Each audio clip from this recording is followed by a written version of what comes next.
108 उपनिषदों का प्रमाण सार तथा महात्म्य। श्री रामचंद्र जी बोले, हे महाप्राज्ञ वायुपुत्र, तुमने जगत कल्याणकारी संसार से मुक्त होने का अद्भुत मार्ग पूछा। ये अच्छा किया।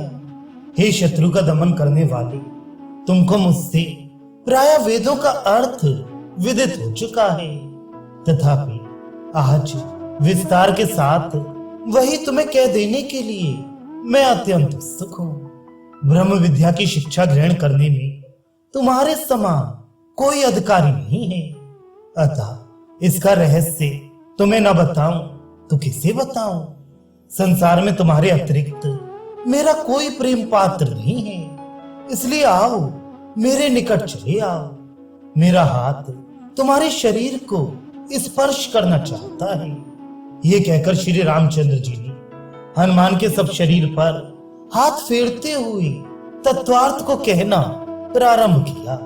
क्षुधा तृष्णा आदि रहित, ब्राह्मण क्षत्रिय आदि से भिन्न, पाप आदि दोषों से मुक्त, अचल पूर्ण, अद्वितीय, जागृत, स्वप्न, सुषुप्ति, इन तीन अवस्थाओं से परे, पंचकोश आदि से अतीत, केवल ज्ञानमय, अत्यंत सूक्ष्म, गुण रहित, श्रेष्ठ जो ब्रह्म है, वही मेरा पारमार्थिक अद्भुत स्वरूप है और वही संपूर्ण नित्य वेदांतों में प्रतिष्ठित है। श्रुति, स्मृति और पुराणों में श्रुति ही प्रधान है, अतः वेदांत के बिना अन्य वाक्यों से उस स्वरूप का यथार्थ बोध तुम्हें नहीं होगा। इसलिए संसार मुक्त होने की इच्छा करने वाले हे अंजना के पुत्र, मेरे सत्य स्वरूप को जानने के लिए तुम आज ही वेदांतों का आश्रय करो।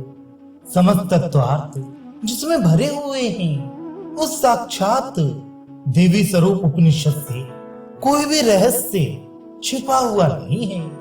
हे पवन नंदन, क्षुधार्त बालक जिस प्रकार माता के निकट पहुंचता है, उसी प्रकार यदि तुम संसार के तापों से तप्त हो तो उसी उपनिषद स्वरूप देवी का आश्रय लेकर मुझसे मेरे स्वरूप के संबंध में प्रश्न करो।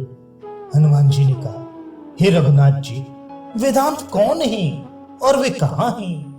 हे राम जी, वेद कितने प्रकार के हैं और हे राघव, उनकी कितनी शाखाएं हैं, सो कहिए। श्री रामचंद्र जी बोले, हे हनुमान, मैं शीघ्र ही तुमसे वेदांत की स्थिति कहूंगा।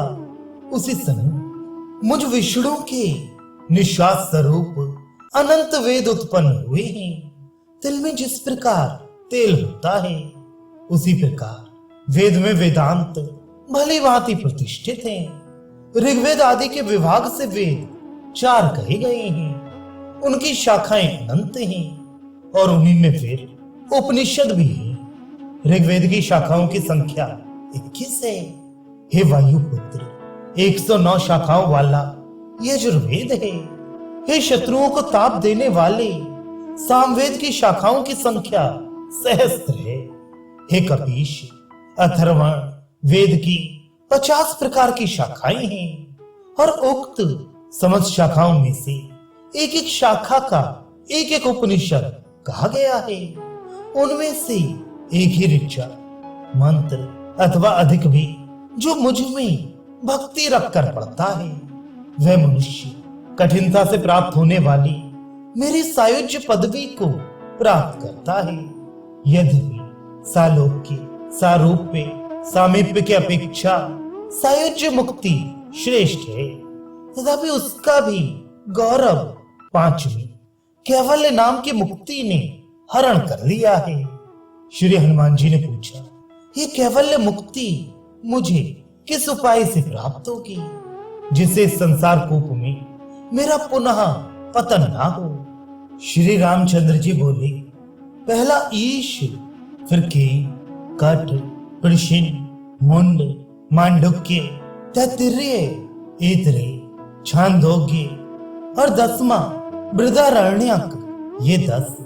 फिर पहला ब्रह्म, कैवल्य, जावाल, श्वेताश्वतर, हंस, आरुणिक, गर्भ नारायण, परमहंस, ब्रह्मबिंदु, अमृतनाथ, मैत्रायणी, कौशितकी, बृहज्जावाल, नरसिंहपुर तापनी, कालाग्नि रुद्र, मैत्री, सुबाल, छुरिका, मंत्रिका, ये 22 तथा पहला सर्वसार, निरालम, शुक्र रहस्य, वज्र सूचक, तेजो बिंदु, नाद बिंदु, ध्यान बिंदु, ब्रह्म विद्या, योग तत्व, आत्मबोध, नारद परिविराट, त्रिशकी ब्राह्मण, सीता, योग चूड़ामणि, निर्वाण, मंडल ब्राह्मण, दक्षिणामूर्ति, शरभ, स्कंद, त्रिपाद विभूति महानारायण, अद्वैतारक,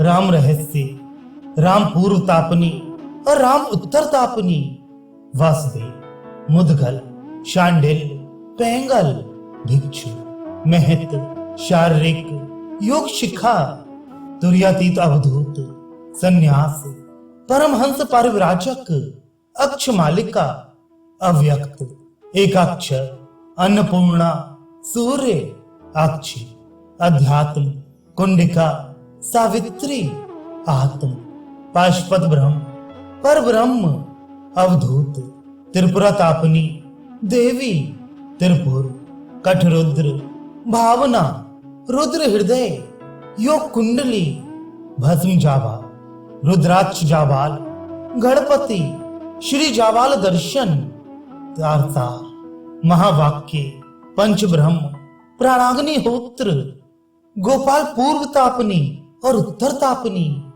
कृष्ण, याज्ञवल्क्य, वरहा, शाट्यायनी, हयग्रीव, दत्तात्रेय, गरुण, कलि संतारण, जावाली, सौभाग्य लक्ष्मी, सरस्वती रहस्य, बृहत और 76वां मुक्तिका, ये 10, 22 और 76 कुल 108। इस प्रकार ये 108 उपनिषद तीनों भावनाओं के नाश करने वाले हैं। इनमें से अकेला मांडुक्य उपनिषद ही क्रमशः कैवल्य मुक्ति के लिए पर्याप्त है, परंतु उसके पाठ से यदि मुक्ति का अधिकार प्राप्त ना हो तो 10 उपनिषद पढ़ो। उससे मुझको जानकर ब्रह्मलोक से भी श्रेष्ठ अप्रत्यक्ष वैकुंठ में पहुंचकर मेरे साथ ही मुक्त हो जाओगी। मरण से डरने वाली तुम्हें यदि जीवन मुक्ति की इच्छा हो तो आत्म साक्षात्कार के लिए 32 उपनिषद पढ़ो। जीवन मुक्त अवस्था में भी प्रारब्ध दुख और प्रतीति से होने वाले दुख विद्यमान रहते ही हैं। अतः यदि विदेह मुक्ति की इच्छा हो तो 108 उपनिषद पढ़ो, क्योंकि इस देह के रहते हुए भी प्रारब्ध कर्म का क्षय हो जाने से विदेह मुक्ति सिद्ध होती है, इसमें कोई संदेह नहीं। हजारों श्रुतियों में 180 प्रधान हैं, उनमें 108 मुख्य हैं और 32 में 10 मुख्य हैं। पहले और अंत में जो शांति पाठ कहे गए हैं उनके साथ पठन करने से पुरुषों को ज्ञान और वैराग्य प्राप्त होता है और तीनों वासनाओं का नाश हो जाता है। वेद, विद्या, व्रत आदि में निपुण उपासक के मुख से स्वयं ग्रहण कर जो श्रेष्ठ ब्राह्मण इन 108 उपनिषदों को पढ़ते हैं उनका सूर्य नारायण के समान ज्ञान स्वयं प्रकाशमान होता है। सदेह होने पर भी वे उसी समय विदेह अवस्था को प्राप्त हो जाते हैं, इसमें कोई संदेह नहीं है।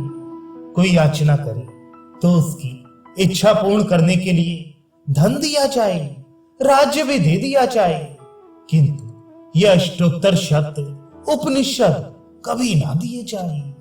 नास्तिक, कृतघ्न, दुराचारी, मेरी भक्ति से विमुख और कोरे शास्त्र रूपी कीचड़ में मोहित हुए गुरु भक्ति विहीन को कभी नहीं देना चाहिए। हे मारुति, सेवा परायण शिष्य को, सत्पुत्र को, सुशील, कुलीन और बुद्धिमान मेरे भक्त को ही अच्छी परीक्षा कर ये 108 उपनिषद दिए जाएं। जो इन्हें पढ़ता, पढ़ाता या सुनता सुनाता है। वह प्रारब्ध कर्मों के क्षय के पश्चात देह छूट जाने पर मुझको प्राप्त करता है, इसमें कोई संदेह नहीं है। इनकी एक बार सुन लेने से ही समस्त पाप कट जाते हैं। हे पवन नंदन, मैंने तुम्हें शिष्य जानकर इनका उपदेश किया है। ये अष्टोत्तर शत उपनिषद रूपी गुप्त शास्त्र मैंने कहा, इसका जानकर अथवा अज्ञान से भी पाठ करने से भव बंधन छूट जाता है। इस आत्मविद्या ने ब्राह्मण के पास जाकर कहा कि मैं तुम्हारा निधि हूं, तुम मेरी रक्षा करो। ईर्ष्या करने वाली कुटिल शठों को कभी मत कहो, तभी मैं वीरवती होकर रहूंगी। यह अपने में स्थित वैष्णवी ब्रह्म विद्या जो शास्त्र वेदता है, प्रमादी नहीं है, बुद्धिमान है, ब्रह्मचर्य से युक्त है। वे यदि श्रद्धा से आई हो तो भली भांति उनकी परीक्षा कर उन्हें बताओ। इस प्रकार इन उपनिषद ज्ञाता को करना चाहिए।